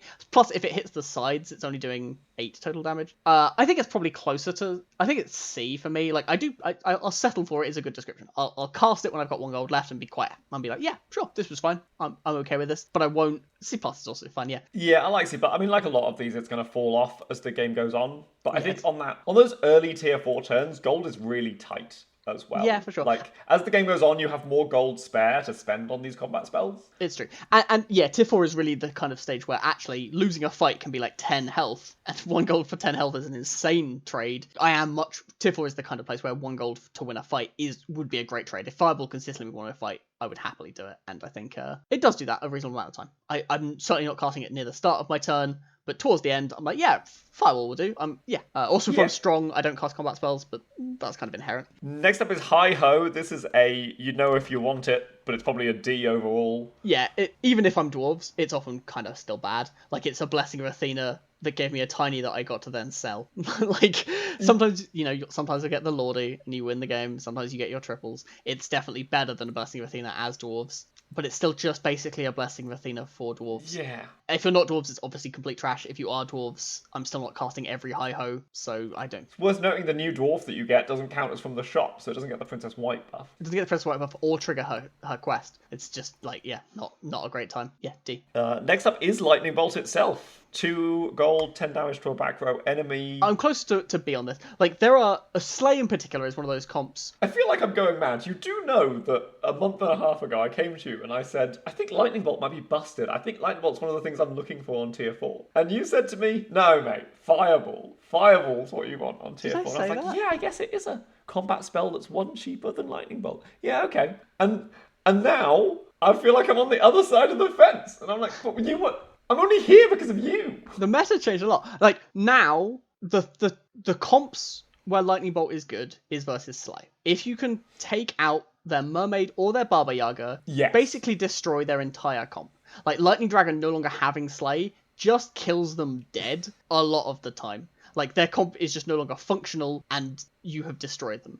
And even like even outside of Slay, think killing a Bearstein or killing various back rows, killing a Grumblegore. Like there are a bunch of back rows. Killing a vulture, killing an evil queen. There's a lot of comps where one back row unit is carrying them. And a lot of those, some of those do, like, obviously, like, Vulture is actually a good example of a unit that does die to a fireball if unbuffed, but, like, it doesn't kill a golden Vulture, which is the kind of unit you're actually really scared of. Like, Lightning Bolt does consistently kill the thing. It doesn't, it's not going to kill Upgraded Mermaid or whatever, but it does consistently kill the back row a lot of the time. It's still bad against Sultak. They're both similarly bad against Sultak, though. Combat spells always, to some extent, need you to have some knowledge of what your opponent's doing for them to be consistent in their effect. Like, you're just not going to consistently cast random combat spells and have them be devastating. That's just not how combat spells are meant to be tech choices to some extent. And that's fine. Overall, I would say Lightning Bolt does do its job better in the meta where there's a lot of Slay, where there's animals are running around to some extent. Even like Oni Kings hanging out in the back row is a thing that do die to a Lightning Bolt, don't die to a Fireball. True. I think Lightning Bolt, it is only a 1-for-1 in a way that, like, on 4.0, I probably would rather have a Fireball than a Lightning Bolt, but I think Lightning Bolt, Fireball falls off very, very fast in a way that Lightning Bolt consistently can pick, even again in the very, very late game, even in these, like, actual end game Slay comps, Lightning Bolt can still be really effective against them. Doesn't kill an upgraded Barber. Yeah, it's generally a cleaner 1-for-1. I think you're right. I think it is the B of the current meta. Yeah. Do be aware that sometimes they'll have a soul attack and you'll get wrecked. Yep. Next up, we've got Masquerade Ball. This has to be an A, right? I've moved up a lot of Masquerade Ball recently. Certainly Masquerade Ball Fork is a reason that I pick Fork. Like, I used to be in the camp until I think it was Spinzaku who said you're underrating Fork without any buffs because of things like Masquerade Ball. And I was like, oh yeah, that is really, really good. Yeah, like, I used to not take Fork without other spell synergies, and now I do, in part because of the strength of Masquerade Ball. It is ridiculous being offered a shop of sickness. I can't possibly call it an S. There are plenty of times where I'm like, I'm really in the market for Masquerade Ball, but this is a shoppable 2-drops. Yeah. Like, the fact that Masquerade Ball needs to come with probably 2 or 3 of the current tier of units, and often 2 is pushing it. Yeah, Masquerade Ball really can be really good. I do speculatively Masquerade Ball quite a lot, especially at the beginning of a tier. On like 4.0, seeing 3 5-drops is ridiculous. It's a really good source of direction and stuff. It's really good as Pan's Shadow. Wow. Yeah, I haven't done that yet. Yeah, Masquerade Ball in a really good place. It is, you often end up having to lock the shop because the units are really expensive and you've already spent 2 gold on a Mask Ball. But yeah, good spell. I think it is game changing. I think game changing is a description of it. It's a way to get way ahead. It's a way to find direction. It's quite high rolly. Sometimes it's 2 gold that you threw in the trash. Oh no! Like again, you need to take risks like that in Storybook Brawl to ever stand a chance. Like if you're just playing for top 4 every game, you would probably not cast this. You need to try and win some of your games, and Masquerade Ball's a big part of that. Next up, we've got Merlin's Test. This is one of my favourite.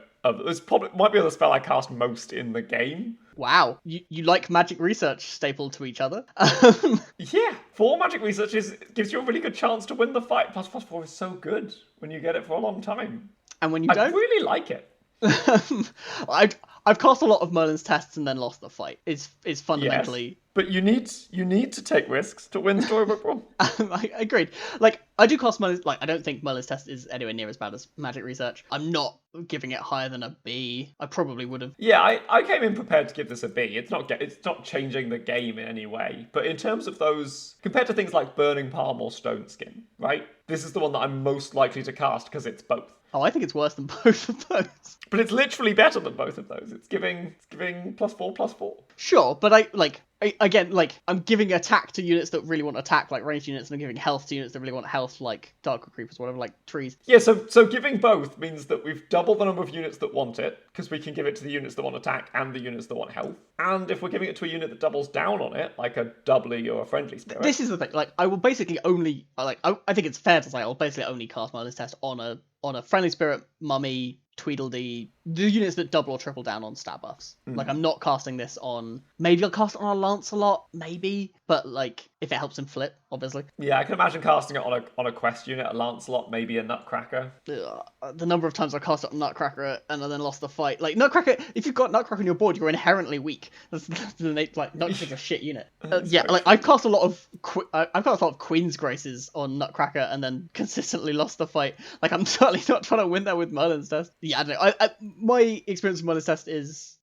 it's good if I'm ahead, but usually I want combat spells when I'm behind, and this doesn't do enough to, like, yeah, I can't give it higher than a B, and honestly, I'm not, now that Tweedledee's not on 4 as well, like, No, that's true. That's true. A meta ago, I was casting this on Tweedledees a lot. it was really good on Tweedledees. Maybe it's now a B minus. Yeah, I don't know. I can believe that. It's I expensive. think we're actually in quite a similar space. We've come in quite differently. Sure. Yeah, it's speculative, and I've lost a lot with it, and it's so bad when you spent 3 gold on a combat spell that didn't win you a fight, and now you're just so dead.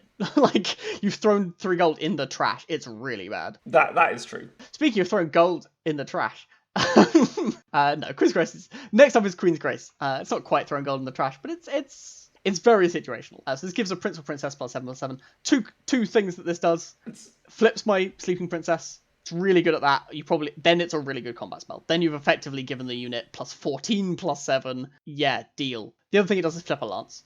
I do that all the time, and I do cast it on my Nutcrackers. It does often let the Nutcracker live 2 extra hits, which is enough to get the quest pretty quickly. I'll begrudgingly cast it on stupid Slay Princess, Brave Princess, but yeah, I was gonna mention Brave Princess, but really I might only do that if I was Miri or something. I think by the time I'm casting Queen's Grace on it so it can get its Slay, I should probably just sell the princess and get on with my life. Maybe Celestial Tiger is the other one, but sure. Yeah, agreed. It's pretty situational. Maybe if I've got a treasure map and no pairs, I can imagine things. Yeah, sure. Yeah, just casting this on like a sure shot on like a ranged princess doesn't do enough. It's not that good a combat spell. Like +7, like giving a unit +7/+7 is a lot worse than like a lightning bolt, because you're not, like, although it might let your unit trade for an additional unit, it doesn't always do that. 7 health isn't enough to consistently survive an additional hit, and it is a combat spell for all intents and purposes. It doesn't, the stats alone aren't fight winning. And opponents, like, it's the same stats as Blessing Athena. We're not saying Blessing Athena is a combat spell. It doesn't win you the next fight by any means. That's a ridiculous statement. Blessing Athena sticks around for a long time.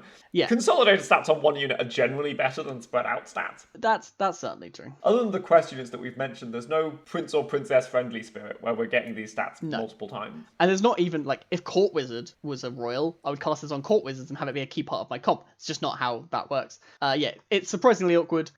Flipping Lance is the times I cast it. I think that puts it in situational, but pretty bad. Yeah, I think it's a D. Yeah. Next up, we've got Ride of the Valkyries. I think this might be a D as well. I can't remember the last time I cast this. Just ever. I can tell you the times I tend to cast it. I mean, I've cast it at least once to just randomly flip a lance or whatever. But I'm thinking Trophy Hunter, when you've got some Grim Souls and like a whole front line that wants to slay, and you're not certain it's going to slay. And you're Trophy Hunter, so you're desperate to win a fight. Yeah, like... You also cast it off monster books all the time, and it's always a disappointment. You do. Yeah, this is a combat spell for 2 gold. Like, it helps your Sporkos and your Ladies of the Lake quite a lot. If you're in a Fairy Godmother comp, that's the other time where, like, where you've got a ton of health and you really want some extra attack to trade up with that. But situational combat spell that doesn't let your unit survive any additional hits or anything, like, I think... Like, this is the bottom of D. I'm pretty close to F. Like, it is expensive and not a fight-winning combat spell. I'm really low on Red Valkyries. I'm prepared to give this an F. I don't cast it. Next up is Stone Skin. This is the C+ to Burning Palms B-. Yeah, I think so. Like, health, because attack enables Slay, is basically where that distinction lies. You just gain a ton. When you attack and kill a unit that you were otherwise not going to kill, that's way more fight. Obviously, the counterpoint, when your opponent attacks into your unit and it lives rather than dies, it's the same thing. But you actually gain more from attacking and killing. You can control it more. There's more units that benefit from attack. Ranged units, Slay units. Whereas health is mostly benefiting units that were kind of good anyway. Yeah. Yeah, it's good. I cast it on my good boys a lot. I cast it on anything that doubles down on stats. Investing permanent stats on things like Donkey is pretty tragic. It would be good on it, but permanent, again, spending 2 gold to permanently buff Nutcracker, a unit that I want to complete its quest and then throw in the trash a lot of the time, is also scary. There are definitely times when I've had a Nutcracker complete its quest, and then because it's had a Heartwood Elder behind it or whatever, it's now my big good unit for some shoulder fairies. I've had that happen. That's definitely a situation where you wish you had Flourish, but you'll sell for a Stone Skin. Yeah, I think C+ is about right. You do cast it. I cast it less than Burning Palm because ranged units wanting attack comes up more often than... And the other thing, there are a few units that really, really want health. Lightning Dragon is a classic example of a thing that you might do during tier 4. You buy a Lightning Dragon, you cast Stone Skin on it to potentially let it slay twice right from the get-go, and that's a huge... If anytime your Lightning Dragon gets to slay twice in one turn rather than once, you've massively increased its scaling, and that's a big deal. So next up, we've got This Is the End. This is our S tier XP spell. This is the best XP spell by like a lot. It effectively costs 4 gold, like, because you're effectively selling the unit, but it's a lot of free health potions sewn in there, and we like health potions. I don't that often buy a 5-drop to eat it, but sometimes I do. That's if I'm willing to turn gold into health, it lets me do it at whatever rate I'm willing to pay. And often you just have like a unit in your hand that you were trying to speculate on a triple, or you were like, you had an ogre princess give you a random unit that you don't want anymore. There's plenty of situations where you have potentially even a high tier unit that you get at the end. It's disgusting. It's really good. Getting random high tier units off a golden ogre princess or off of a kidnap or a gloves of thieving can make this really good. And life is exactly what you need if you're trying to XP scale ahead of the lobby. Yep. Next up is Toil and Trouble. This is another one of those where I can't remember the last time I cast it. On paper, this is a good stat ratio, right? 2 gold for +4/+4 is better than Wormroot. It's better than, it's as good as Merlin's Test. It's all these, it's a good rate of gold to stats. 2 random characters is not how I want to buff characters. Exactly. Stats at random is pretty disastrous. I definitely, it's one of those Merlin's Hat spells. When I'm getting a full 2 gold discount, I'm much more willing to cast it. That's obvious. But... and when I fork it, I'm not upset. It's also similarly to what Spinzaka was saying about fork without synergies, like Lightning Bolt, Toil and Trouble, Masquerade Ball. A bunch of these tier 4 spells, Feed the Kraken, cost 2 or less and get more than twice as good when you fork them. For sure. There are certain comps. This is the Blessing of Athena problem. The actual comparison is the Blessing of Athena, not to these directed buff spells. Because when I'm aiming directed buff spells, we're talking a lot about the units that get to double down on those stats or make good use of it because they're ranged. That's definitely not at all how this works. Instead, it's closer to Blessing of Athena, where it's a bunch of stats kind of at random. Sometimes you'll high roll and then end up in a good place. If you're in a comp like Royals, where your units are sticking around, that's the kind of time, or Dwarves, where you would cast Blessing of Athena. Toil and Trouble does the same job. Yeah, but even then, I'm not excited. So F or D? I can't think of the situation is the problem that I've got for D. I can't think of a situation that's pushing it over the edge other than it's free, so I guess I'll do it. Yeah, agreed. F. Moving into tier 5. Very few tier 5 specific spells. We've got Lucky Coin. This is your classic S. Easiest S of my life, yeah. I will mention 2 situations where I keep casting Lucky Coin and I shouldn't. One is Holy Grail turns. You have enough gold. My brain is used to casting Lucky Coin. When it yeah. I get that. And the other is when you're about to lock that shop and the gold does nothing for you. I've done that before as well. You should lock the coin alongside. Yeah. Yeah. You should also just lock coins. If on your last roll of the turn you've already cast a spell, you can't cast the lucky coin, lock it. It's +1 spell count for Storm Kings and any other spell synergies you might have, and it pays for the roll to see the next shop anyway. Yeah, there's basically no downside other than time to locking a coin in the shop, so you should almost always be doing it. Yeah, S, always cast it. It's one of honestly, Lucky Coin is one of the big reasons that you don't speculatively cast spells towards the start of the turn, because I've had turns where I've started with a Falling Stars for my Dark Creepers, and then I've spent my turn rolling and I've hit 2 Lucky Coins. I was like, oh. Yeah, that spell has actually now cost you 2 gold. Yeah, Lucky Coin really good. Cast it every time. It's part when you're hat ball forking or whatever, where you're going off, it's part of that kind of combo that causes you to buy and sell units. You should buy sell 2-drop units to make space, because when one of the spaces is taking up with Lucky Coin, you can cast that, and then when you cast a targetable spell, you get to fill that slot. It's a bit, 7th tier. But yeah, Lucky Coin is super good when you're hat ball forking, for sure. Or even just fork. It's super good with fork. Yeah. Next up is Poison Apple. Is this a D? I'm not casting Poison Apple very often unless I've got monster books into Falling Stars or Ring of Meteors, some way of making it really good. Yeah, Situation Pretty Bad does sum up how it is. When you have Ring of Meteors or other monster books, I guess, it does good work, but it just reducing an enemy's health to 1, if you're not finishing it, doesn't do the job. And against against some of the big threats, like Vulture or Evil, during that period of the game, doesn't do anything. It's gonna get all that health back. Yeah, Poison Apple. There are a few times, sometimes Poison Apple on a Good Boy is part of how you counter Good Boy. Sometimes Poison Apple on just a 400, some ridiculously large unit. Though again, a lot of the big units these days are Yorms. Setting Yorm's health to 1 doesn't do anything.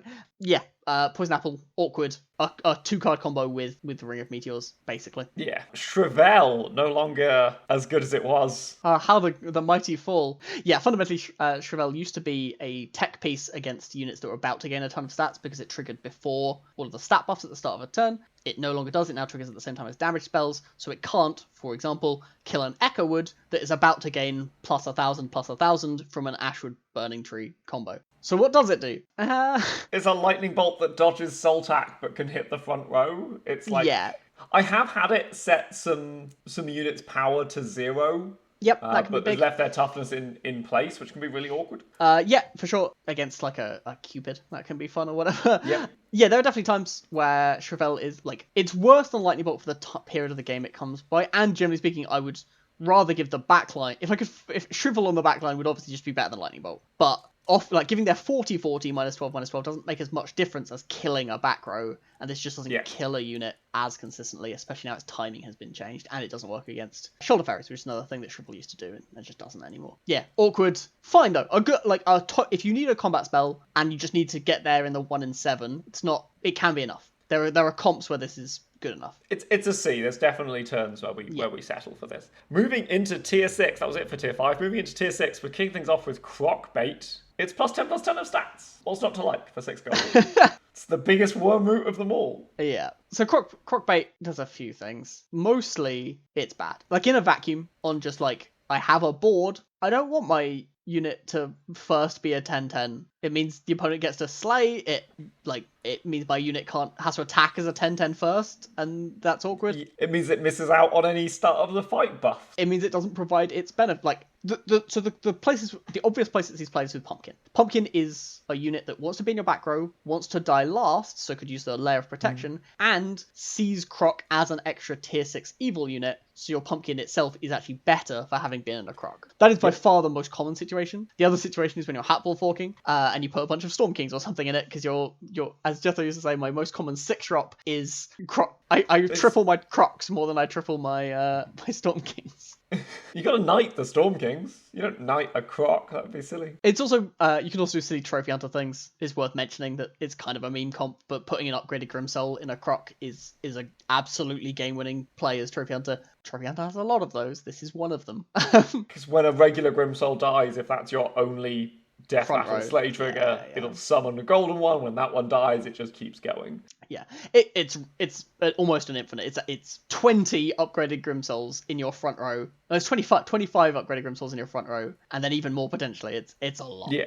I guess no, it's double that. It's 50. Ugh. The other place is Bear Stain. We should mention because it's an additional summoning unit if you put a giant animal like a hippocamp inside a Croc. Yeah, that is absolutely a thing. I've definitely a big hippo in a Croc is definitely something that I've done. Mordred? No, it's nothing with Mordred. Yeah, a reduplicator, I guess. I'm going to give this a D+. It sounds like there's a few different situations. They're quite niche, but there's more than one of them. And when it's good, it is really good at what it does. It's also expensive for what it's worth. Like 6 is a lot. Like I would say the only time it's really good is with Pumpkin. Those other situations are a bunch of asterisks for the most part. Next up we have Drink Me Potion. Is this an S or an S-? I'm on S. I basically always cast this. Like I don't know the math. I probably should. 53. Let's do it. Let's pop open that hypergeometric. I want to find out the odds that you just roll a lucky coin from casting these. So it puts 6 spells. 53 spells. We think it puts 6 into the shop. There's 1 success. We're drawing 6 of them, and we're looking for 1 success. It doesn't want to calculate for me. Which hypergeometric are you using? The one that came up when I googled it. Yeah, the second one down is the best one. Aether Hub. Sure. So the probability of there being one is about 11%. That's lower than I would have given it credit for, to be fair. So 11% of the time it's literally free. But at this stage of the game, there's a lot of things we want. Oh, but there's not actually 53 spells though, because you can no longer roll the XP spells, and you can't roll itself. Okay, so take 4 out, take it down to 49. Yeah, that's going to take it up a few points, but 12. Yay! 12%. Yeah, so it doesn't... So 12% of the time, it's literally just free. You got to see a bunch of spells, and it paid for itself. But often at that stage of the game, combat spells like finding a pig, having 6 rolls at a pigomorph is insane if that's the spell you're looking for. Just whatever. Like if it's knighthood that is the game-winning spell, it's a lot of looks at it. It's way better than a roll when a spell is the thing you want, and a spell is often the thing that I want. If my only out is like I have to just find a natural triple, yeah, don't roll it. But most of the, or I need their lord. I need Lordy. A spell won't do it. I have to find Lordy. Sure, but those are situations where I don't cast it that I'm pointing out, rather than situations where I do. My default is cast it. Yeah. You can hit duplicates, right? Not without 4. Okay. It's 6 unique spells without 4. 6 unique spells. If you've got the geometric calculator open, if there's 4 spells we want to hit, what are the chances that we see one of those? Like premium level combat spells plus lucky coin. Sure. So there's 49 spells. And we're looking for 4 successes in 6. And we need at least 1 success. It's like 35%. It's a good shot. So much better than rolling a shot. Yeah, agreed. Yeah, you Drink Me's really good. Cast it. I think S is about right. And obviously, if it's free, like this is one of the payoffs for even like a Horn, is it just gives you so many extra looks at, and cantrips. Like it gives you so many looks at cantrips. Like Drink Me is very, very good. Next up, we've got Evil Twin. I don't cast this as much as I used to. I think I probably should go back to it at least a little bit, because I stopped casting it when Copy Boy was the main thing. Yes. Now, if I have Good Boy, Evil Good Boy is fine. The main issue now is that what good units am I playing? It's an Ashwood Elm that we've Beauty's influenced. That's the dream. Yes, agreed. It's a combo with Beauty's influence, but like the only good units on tier 5 are Baby Bear, which I don't go animals very often. Cupid. Do I want to pay 8 gold for a Cupid? Not very often, unless I'm full scam. And Lancelot, where an extra Lancelot is nothing. Just never. Like sometimes you cast it on. I've definitely seen cast it on Lancelot because I can instant flip Lancelots and I want to find my Mimic or whatever. Sure. But that's like so many asterisks. And then on tier 6, I cast it on Bastine a lot. Again, I don't go animals that often, but when I do, I'm happy. Like animals is a comp that doesn't care about good or evil, does have good units that it wants more copies of. That's a good example. And if you've got a pair, then it giving you a tier 6 treasure is huge. Yeah. For sure. When this, like, paying 8 gold for a unit that costs 6 doesn't feel great, but saving yourself the rolls to find it is huge. Yes. And the other good units on tier 6, Hercules, I don't need more Hercs, and Robin Hood and Grim Knight are kind of like supplementary units in trees most of the time. Again, when it's a triple, great. And Robin Hood is sometimes a better pair than a triple. That's also true. Yeah, Evil Twin does what it does quite well. It's expensive, for sure. I think it comes down to B. I don't think it's a game changer, but it can, like, you've put it all the way down in D? I think it's a little better than D. I pre-typed in D. It sounds like it's like we're being quite polarizing on the tier 6s, but it sounds like there's situations where it's good, but generally we're rolling past it. When it's a tier 6 treasure, it is actually insane. Like, yeah. And I think that does come up. I mean, if Queen's Grace is a tier 5 treasure, then that's insane for its tier. Like, it's a couple of tiers below this. Like, I just don't think... And it can be off the Lancelot, and that was a D. It only does that with Lancelot. Yeah, maybe that's true. Maybe it's a D+, but it costs 8. I feel like 90 to 80% of the time I see this in the shop, I'm rolling past it, and I'm not thinking about it. Yeah, I guess that is true. It's really good with Good Boy. That's the other thing. Like, unless you're running multiple Good Boys or Copy Boy, Good Boy being evil is totally fine. And generally, like, especially if you're like hat balling, making a unit good with Beauty's influence and then make Evil 20 is a really big deal. And it's a big part of why I sometimes cast speculative Beauty's influence on my random trees, is so that I can Evil Twin them. I do think about it a fair amount, even if it doesn't come up that often. Yes, I do think about it a lot in hat balling mages comps. Making your Aeons good so you can Evil Twin them is huge. It was better back when Ninth Book was a 5-drop treasure. Part of the reason as well I like Croc Bait in mages is it gives you an evil unit to cast the future Beauty's influences and Witch's Brews on. Because you can sometimes run out of evil units if you keep Beauty's influencing and transforming them. Next up we have Fog. I think game changing is a good description of Fog. Yeah. Honestly. Fog can be a blank. There are a good amount of comps that do not care about Fog even a little bit. Slay often doesn't care. It has range. Like Slay is a good example of a comp that has ranged units but still doesn't give a shit about your Fog.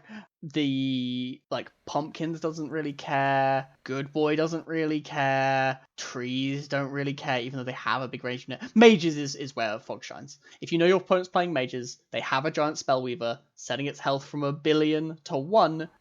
Actually, the best example of this is Peter Pan. Peter Pan's almost 100% of the time. If you have got to tier 6 and Peter Pan's is still alive, they almost certainly have a Spellweaver. There's almost no chance Fog is not. devastating against them. Because one attack is in some ways worse than death for that unit, forcing them to waste an attack on it. Absolutely. Yeah, when your opponent just attacked you for one, you're like, oh, this was way better than them not having the unit. It's amazing. It's so good. It can also mess with Robin Hoods. If your opponent has like a Robin Hood Good Boy comp, you set the Robin Hood to one attack. Now it buffs itself instead of buffing the Good Boy. That can mess them up in a way that it doesn't come up that often because Good Boy's not all the meta, but it's kind of cool. But Fog can also be awkward if they do have a big ranged unit, but that ranged unit is gaining stats during the fight, like a Good Boy comp. Like if you're dying to Court Wizards, but all the attack on the Court Wizards is coming from like a Spear of Achilles or something. Setting it to one attack at the start doesn't matter. Meaningless. So yeah, I think A is right. It is game changing. It's a big. When you're looking for it, it is the best possible, but it's just not consistently that. Next up, completing the cycle of generic stat buffs, we've got Giantify and Hugify. These feel like the C's of tier 6, right? This is what we're settling for, is big stat bonuses. If you have Good Boy, these are the spells you want the most, generally speaking. You can't fork them by default, which is awkward, because they're really good when they're forked. But if you have Hatball Fork, they're great. But they cost money with Hatball Fork, which is... Hatball really wants to spend its money as little as possible. Yeah, they're good in terms of 4 gold for the stats. It's at a stage of the game where those stats are pretty embarrassing by default. Even on like a Burning Tree, giving 1 unit +10 +10 for 4 gold is still... That's not that many stats. Giving +10 health to your Ashwood Elm, that's giving +10 +10 to your team. Yeah. And Good Boy's the same. Like, specific units really want this. And even, like, I've definitely cast these to help my units live through a lightning bolt or something. Like, just cast it on a pumpkin so that it lives. Yeah, cast it on an Echo Wood. Like, Echo Wood starts off really small. But for the most part, I think C is right. We'll settle for it. Settle for it's a weird description because it costs 4 gold. I'll often just take my rolls. But I'm not putting it, it's not situational. They're strong. Next up, we've got It Was All a Dream. This is the definitional A, right? This is literally, you're changing the game that you're playing. There'll be times when it's bad. Sometimes you are Zelhua, and you are really the best hero. I think it's generally cast more often than people should cast it. There aren't that many heroes that instantly change the game for yourself when you hit it. There are a few, for sure. Grandmother is the classic example. But even some of the really good late game heroes take a little bit more time or effort to actually be good. Horde Dragon, a really good example of this. Horde Dragon, a really good late game hero, but unless you had a triple immediately, it's a bit of a problem. Gwen, another example, doesn't help for this fight. It's great next turn. Do you have a turn? You just spent 4 gold doing nothing and a turn. Yeah, a turn can be a long time at tier 6. And similarly, like a lot of them just require you to pivot. There are a few other really good hits, like Morgan Le Fay is like game-endingly good if you are at the right health total. Trophy Hunter and Muerte can, if you happen to be a good boy comp, instantly enable a bunch of things that are pretty disgusting. Fates can give multiple of your units +3/+3. It's just not as good. And the first unit you buy will be fated. I did that to Green Knights the other day. Did you actually? That's good. Yeah.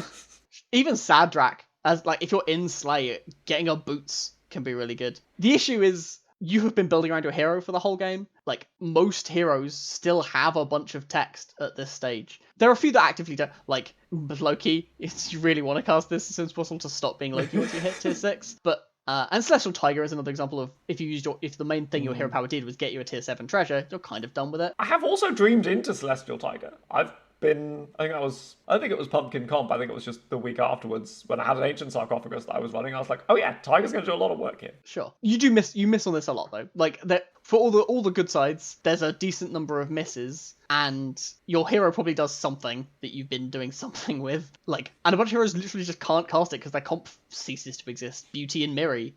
Are you gonna stop being those heroes? Your comp is no longer a comp. You died instantly. Yeah, they have a bunch of.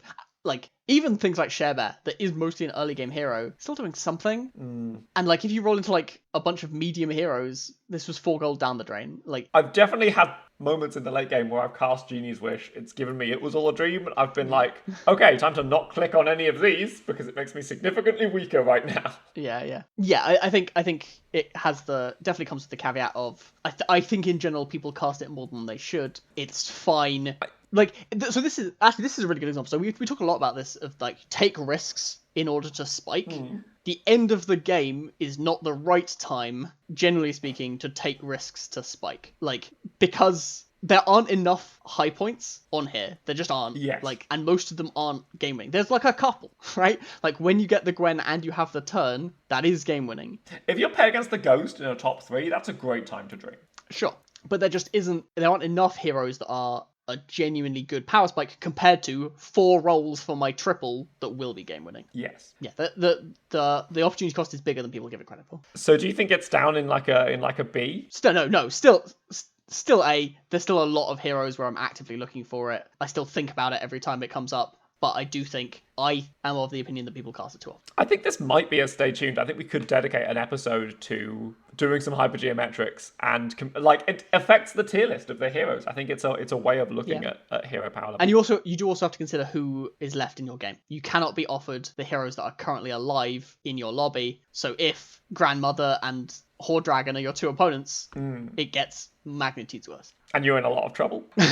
Next up, we've got Knighthood. I've put this down as an S. This is the tier 6 strategy that I'm locking for most often. I mean, partly because it's so expensive. Yeah, I agree. To steal an ideal from Lanenko, the game really should have a mini game that pops up when you cast Knighthood at the start of the turn. Like, you've got 90 seconds. You need to do something. You've just got all the time in the world. Just a game of Peggle starts, just something. That's good.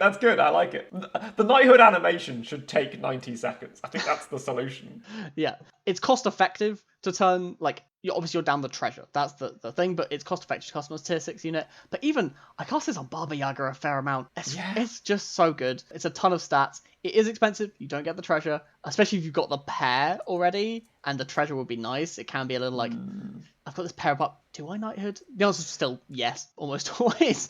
There's still times, like when you've got 2 Storm Kings and there's a Knighthood, obviously you want to cast spells anyway, but having 2 giant units can be better than 1 giant unit and a 6-drop treasure. Like, it makes you a lot less weak to pieces of scam. For sure. Yeah, almost always cast it. Finally, we've got our final 2 combat spells, Pigamorph and Smite. I was just going to give both of these S's, I think. I was going to give Pigamorph an S. I was going to give Smite an A. Sure, Smite is definitely worse than Pigamorph. Pigamorph is often your only out. Like, the number of comps where you're like, I have to get the 1 in 7 Pigamorph because their Yorm is 1,000 and I can't ever beat it. Or they're Trophy Hunter, and as soon as their Grimsoul dies, all of your units take 100 damage from their mummy. Well, better hope the Pigamorph gets there. You need the Pigamorph to break up really tight synergistic packages. Yeah. Where Smite is just the most consistent way to trade 1-for-1 in the super late game. Yeah, Smite can be nothing. Like, it can hit their 100, their big burning tree,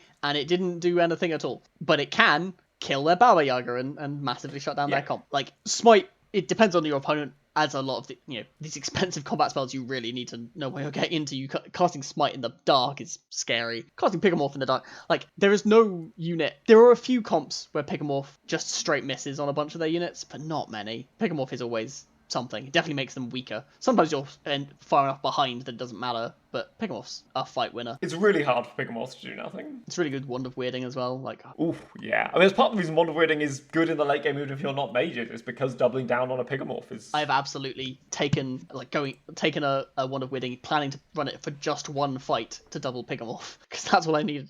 Yeah, Pigamorph S, I think, is my A, because it does fall off, and it misses in a way that Pigamorph can miss. Obviously, sometimes you still need that 1 in 7, but usually Pigamorph shuts something down. So, any other thoughts on spells? Spells are really good. I think they're one of the main appeals of this game relative to similar games in the genre. I think spells, having only 1 spell slot in the shop, having only 1 spell per turn, adds an interesting series of choices that are, the hallmark of this game. I think they're really good. I think you should think about them and cast them sometime. Before we go, we've got an exciting announcement. We have started a Patreon for the podcast, patreon.com/7th tier, the number 7.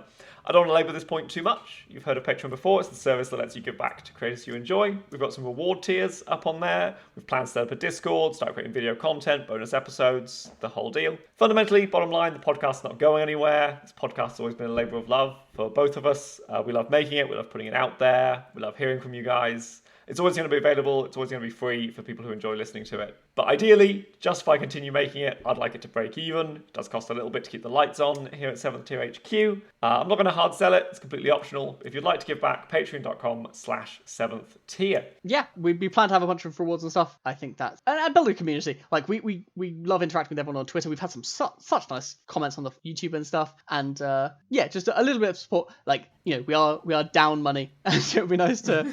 you know, as you said, break even. Yeah, every time we hear from you guys, it's great. And we've got so many giveaway codes, and the Patreon is giving us some opportunities to. We've got some plans for them. Let's just say that for the time being. That's our show. Thank you so much for listening. We are available anywhere podcasts are found: iTunes, Spotify, Stitcher, and YouTube. You can find us on the Discord. I'm Jethro. He's Synthesis. You can follow the podcast on Twitter at 7th Tier Podcast, the number 7, the word podcast. We'll be back next week with the same content, but we'll be saying different words. Until then, don't forget, you need to take risks to win Storybook Brawl. Have a great week.